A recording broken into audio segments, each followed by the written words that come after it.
Զգույշ մնացեք, դուք դատելու իրավունք չունեք։ Սիրելի հավատագիծ, ձեր կրճի բառերը կլսեմ հարկանքով ու կգնահատեմ, որ ձեր սիրտը կպատկանի Տիրոջը։ Այդ ամենեն թանկն է։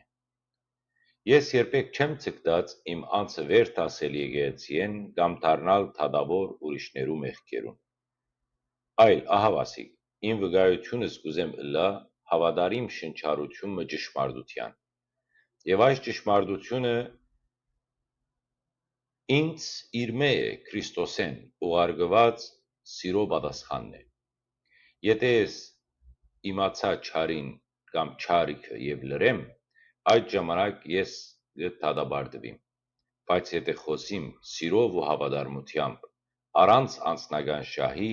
այդ ժամանակ ոչ թե կդատեմ, այլ կգոչեմ վերականգնումի, ապաշխարության եւ մաքրության։ Տերը թող պահե մեզ բոլորիս անձնական ամբարտավանութենեն, մեղք ուրիշներու վրա ծանրացնելեն։ Ես ինքս առաջինն եմ, որ կարիք ունիմ գթության, ներման եւ առաջնորդության։